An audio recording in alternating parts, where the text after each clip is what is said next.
বন্ধুরা, আজকে আমি আপনাদের দুটি অসাধারণ প্রসঙ্গকে কেন্দ্র করে দুটি ভিন্ন গল্প শোনাব। প্রথম প্রসঙ্গ, সন্তানদের শিক্ষা বা অশিক্ষার উপর যে সবসময় তার মায়েরাই দায়ী, এটা কিন্তু কখনোই সত্য নয়। দ্বিতীয় প্রসঙ্গ, ঠকলেও ঠকিও না, নিজে হেরে গেলেও কাউকে হারিয়ে দিও না।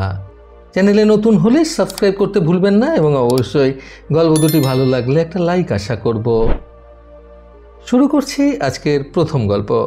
4 বছরের ছোট্ট বাচ্চা মেয়ে রিয়া মাংস খেতে পারে না এমনিতে। ভাতের সাথে মাংসের টুকরো গেলেই তার নাকি বমি আসে। কিন্তু মাংসের প্রোটিনটা তো ছোট্ট মেয়েটির শরীরে যাওয়াটা খুবই দরকার। তাই তার মা তাকে মাংস খাওয়াতে মাংসটাকে ভালো করে পেস্ট করে অল্প তেলে কাবাব বানিয়ে দেয়। সেটা আবার ছোট্ট রিয়া খুব মজা করে খায়, কোনোই আপত্তি করে না। একবার এক নিকট আত্মীয়ের বাড়িতে নিমন্ত্রণ খেতে যায় রিয়া, তার মা এবং একমাত্র পিসির সাথে। আর পিসি রিমির সাথে আবার তার বৌদি অর্থাৎ ছোট্ট রিয়ার মায়ের ভীষণ খাতির। দুজনে এক প্রকার বন্ধুই বলা চলে। দুজন দুজনকে ভীষণ ভালোবাসে। কোনো স্থানে গিয়ে রিয়ার মায়ের কোনো প্রকার অবহেলা বা অপমান রিমি কিন্তু মোটেও সহ্য করতে পারে না। মেয়েটা ভীষণই স্পষ্ট বক্তা, স্পষ্ট কথা মুখের ওপর বলে দিতে এক কথায় তার কোনো কষ্ট নেই। এই জন্য অনেকে আবার রিমিকে পছন্দও করে না, কিন্তু তাতে রিমির আবার খুব একটা বেশি কিছু যায় আসে না, এটা তার কথাবার্তাতেই বোঝা যায়। যাই হোক, সেই আত্মীয়ের বাড়ি নিমন্ত্রণ খেতে গিয়ে খাবার টেবিলে বসা রিয়ার প্লেটে মুরগির মাংসের একটি টুকরো তুলে দিতে যেতেই রিয়ার মা বললেন, দিদি, ও তো মাংস খেতে পারে না, ওকে মাংস দিও না। এই প্রসঙ্গে বলা বাহুল্য, সেখানে মাংসের কাবাবও মেনুতে ছিল। তখন রিয়ার মা সেই কাবাবটাকে উদ্দেশ্য করে সেই আত্মীয়কে বললেন, ও শুধু কাবাবটাই খাক। সেই আত্মীয় তখন চোখ বড় বড় করে প্রচণ্ড অবাক হয়ে গিয়ে রিয়ার মাকে বলল, বলো কি, কেন? রিয়ার মা তখন বললেন, আসলে ওর একটু সমস্যা হয় মাংসের টুকরো খেতে, বমি করে ফেলে, শুধু কাবাব হলেই খায়, নইলে না। তখন সেই আত্মীয় আবার রিয়ার মাকে উদ্দেশ্য করে বলে, এটা খুব খারাপ, কিন্তু মা হয়ে ওকে স্বাভাবিক খাবার খাওয়াচ্ছ না, বড় হয়ে পস্তাবে কিন্তু এর জন্য, বলে দিলাম। আমার ছেলেমেয়েরা বাপু এত আহ্লাদ তো করে না, যা দিই তাই খায়। রিয়ার মা লজ্জিত কুণ্ঠিত হয়ে চুপচাপ বসে থাকে। ছোট্ট রিয়াও বোঝে কিছু একটা হয়েছে, আর সেটার কারণ হলো সে, তাই সেও চুপ করে থাকে। এই ঘটনাটা আবার রিমি মোটেও হজম করতে পারল না। সে সঙ্গে সঙ্গে সেই আত্মীয়ের কথায় তেলে বেগুনে জ্বলে উঠল এবং সপাটে উত্তর দিয়ে বলল, এই যে একটা বাচ্চার খাবার নিয়ে মাকে খোঁটা দিয়ে খুব শান্তি পেলেন আপনি, তাই না? তাই এটা কতটুকু মানবিক বলতে পারেন? আসলে কি বলুন তো জেঠিমা, এখনকার মুখ্য বিষয়টা হলো এই যে একটা ছোট্ট বাচ্চা, তার খাওয়া নিয়ে পছন্দ অপছন্দ থাকাটাও সহ্য হয় না মানুষের। যদি ধরেও নিই বাচ্চাটা বড় হয়ে কখনোই মুরগি বা খাসির মাংস খেলো না, কাবাবই খেলো, তাতেই বা কী সমস্যা? পস্তাতে হবে কেন? কেন মাকে খোঁটা শুনতে হবে যে সে নাকি তার নিজের সন্তানকে ঠিকঠাক মতন খাওয়াতে শেখায়নি? কই, কোনো মা তো বাচ্চাকে চিপস, চকলেট, কোক, স্প্রাইট খেতে শেখায় না। তাহলে বাচ্চারা কিভাবে খেতে শেখে সেসব দেখা মাত্র? সেটাও মায়ের দোষ নিশ্চয়ই। মানুষ বয়সের সাথে সাথে নিত্য নতুন জিনিস খেতে শুরু করে, আবার কিছু খাবার খাওয়া ছেড়েও দেয়। তাদের রুচি বদলায় ক্রমাগত। যে মেয়েটি শুটকির গন্ধে বমি করত, সে এখন শুটকি দিয়ে আয়েশ করে গরম ভাত খায়। যে ছেলেটি সবজি দেখলে ভাত খাওয়াই বন্ধ করে দিত, সে এখন বাটি ভরে সবজি খায় হাতে গড়া রুটি দিয়ে। যে মেয়েটি মাছ দেখলেই নাক সেটকাতো, মাছ না হলে এখন তার চলেই না। তাই যে বাচ্চাটি আজ মাংস খাচ্ছে না, কাবাব খাচ্ছে, তাকে জোর করে মাংস খাওয়ানোর দরকার নেই তো। যে বাচ্চা মাছ খায় না, নাই বা খেলো, বাঙালি হয়ে জন্মেছে বলে মাছ খেতেই হবে এমন কোনো বন্ডে সই করে তো সে জন্মায়নি। আর সন্তানের সব বৈশিষ্ট্যের জন্য মা দোষী নয়। সন্তান কোনো রোবট নয় যে মা প্রোগ্রাম করে দেবে আর সেই মতো চলতে থাকবে। সে একজন আলাদা মানুষ, তারও পছন্দ অপছন্দ আছে।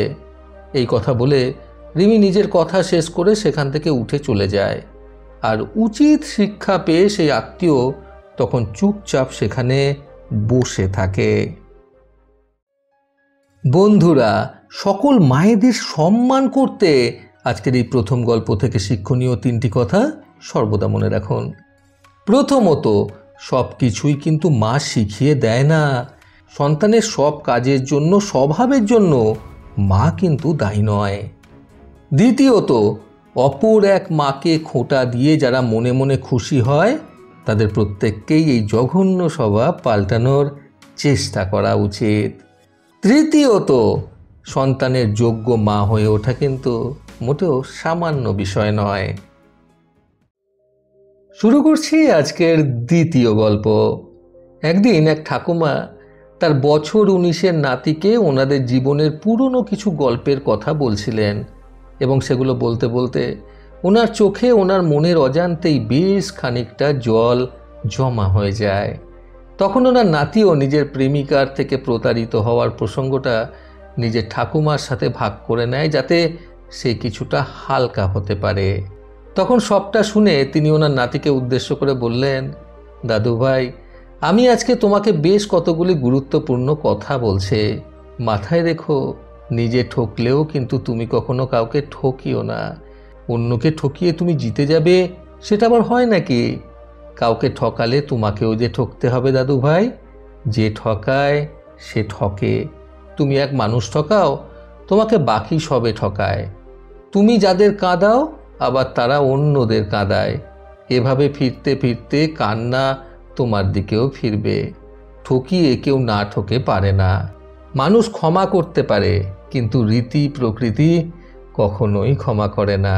তার নিজস্ব নীতি আছে, যেটুকু ভেজাবে ততটুকু ভিজবে। কারো সুখ শান্তি কেড়ে নিয়ে, স্বপ্ন ভেঙে দিয়ে কেউ আত্মিক প্রশান্তি নিশ্চিত করতে পারেনি। তুমি আজ ঠকালে তুমি কাল ঠকবে। পাপের এক ভাগ পৃথিবীতেই ভোগ করে যেতে হবে। কাউকে ঠকিয়ে কেউ মাফ পায় না আর পায়নি। দীর্ঘশ্বাসের গভীরতর ক্ষমতা। অভিশাপ বিনিময়বিহীন যায় না। কারো চোখের জলে যদি তোমার নাম লেখা থাকে, কারো বুক ভাঙায় যদি তোমার দায় থাকে, তবে তোমাকেও কাঁদতে হবে।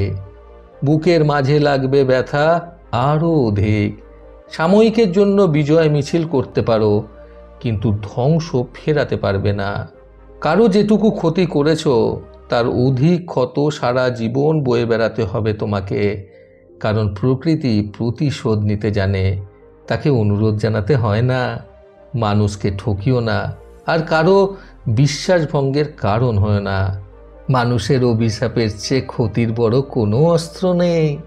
কারো স্বপ্ন ভেঙে দিয়ে তোমার কোনো ক্ষতি চোখে পড়ল না, অথচ তুমি কাঙ্ক্ষিত গন্তব্যে পৌঁছালে না। এই তো প্রতিশোধ। যে সকল ভুলের প্রায়শ্চিত্ত করতে করতে জীবন ক্ষয়ে যায়, তার অন্যতম অন্যকে ঠকানো। মানুষকে জিতিয়ে দাও, নিজে কম নাও, তবুও ধ্বংসের ফাঁদে পা দিও না। কারো ক্ষতি করে মেরুদণ্ড তুলে দাঁড়াতে পারবে না, হিসেব মেটাতেই হবে। কারো দুর্বলতা জেনে সুযোগ নিও না। সেটুকুই প্রতিশ্রুতি দাও যেটুকু রাখতে পারবে। মাঝপথে ছেড়ে গেলে তুমি হয়তো গন্তব্যে পৌঁছতে পারবে, কিন্তু যে পথ হারা হলো সে তোমার গন্তব্যের যাত্রা কঠিন করে তুলবে। যে অধিকার হারা হয় কিংবা প্রাপ্য থেকে বঞ্চিত হয়, সে যখন দীর্ঘশ্বাস ছাড়ে তখন তার টার্গেট মিস হয় না। মানুষের আস্থা বিশ্বাস ভঙ্গ করার মতো বড় পাপ কিছুতে নেই। স্বপ্ন স্বাদ ধ্বংস করার মতো বড় অন্যায় নেই। ক্ষমতা পেয়ে সুযোগে গুজে যদি কাউকে ঠকাও, তবে প্রকৃতি তার প্রতিশোধ অচিরেই অবশ্যই নেবে। জীবনে কোনো না কোনো ঘাটে তুমি ঠকবে, তোমাকে ঠকতেই হবে। অতীতের অন্যায়ের জন্য অনুশোচনা করো। যে ভুল পাছে ফেলে এসেছো তার সুযোগ থাকলে শুধরে নাও। প্রয়োজনে গচ্ছা দাও, তাও আলোর মুখোমুখি দাঁড়াও। কেউ কারো জন্য অপরিহার্য নয়। তবে কারো অপূর্ণতায় কেউ যদি শূন্যতা অনুভব করে, তবে তাতে ক্ষতের খতিয়ান দীর্ঘ করবে। একটা মাত্র জীবন। এখানে সুখী হতে না পারলে কিংবা নিজেকে না জানলে সমগ্র আয়োজন বিফল, এটা বুঝে নিও। কাজেই নিজে ঠকে হলেও অন্যকে জিতিয়ে দাও, পরিণামে ফল ফুল পাবে, সবটাই পাবে। কাউকে ঠকালে তিনি ধাক্কা সামলে উঠবেন, কিন্তু এর প্রতিশোধে তোমাকে যে খেসারত দিতে হবে তা বোধহয় সামলাতে পারবে না। কারো দীর্ঘশ্বাসে, কারো অনুযোগের তীরের ফলকে থেকো না।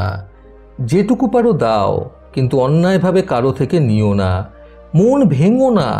মিথ্যা আশ্বাসে কিংবা প্রলোভনে তুমি সরিষা তুল্য কেড়ে নিলে তোমার থেকে পাহাড় সম দখল হয়ে যাবে। জীবন সুন্দর যদি সুন্দরের রশ্মি রেখে আসো, তুমি সেই আলোতেই আলোকিত হবে, যে আলোকের পদাঙ্ক অনুসরণ করেছ। কাউকে এক চিমটে ব্যথা দিলে তোমাকেও এক ফালি দুঃখ সামলানোর জন্য প্রস্তুত হতে হবে। দুঃখ তখন উঁচু ঢেউ হয়ে জীবনের তীরে তীব্র হয়ে উপচে পড়বে। বন্ধুরা, নিজের মানসিকতাকে সুন্দর করতে আজকের এই দ্বিতীয় গল্প থেকে শিক্ষণীয় 3টি কথা সর্বদা মনে রাখুন। প্রথমত, ভালোবাসার মাঝে মান, অভিমান, দুঃখ, হাসি, কান্না সব কিছুই থাকবে, কিন্তু তাই বলে কাউকে স্বইচ্ছায় ঠকানো উচিত নয়। দ্বিতীয়ত, নিজে হেরে গিয়ে অন্যকে জিতিয়ে দেওয়ার মধ্যে যে মানসিক শান্তি রয়েছে সেটা আর কিছুতেই নেই। তৃতীয়ত, কারোর কাছ থেকে প্রতারিত হলেও তাকে ঠকানো উচিত নয়, এর জন্য স্বয়ং ঈশ্বর আর প্রকৃতি মাতা রয়েছেন। প্রতিবারের মতো আবারও বলবো, এই পৃথিবী তাদেরকেই সম্মান দেয় যারা ইউনিক কিছু করার ক্ষমতা রাখে। সকলে সুস্থ এবং সুন্দর জীবন কামনায় প্রকৃত জীবন থেকে আমি সন্তু চক্রবর্তী আবার আসবো আগামীকাল নতুন সুন্দর শিক্ষণীয় একটি ছোট গল্পের সাথে। ভালো শুনুন, ভালো থাকুন। ধন্যবাদ।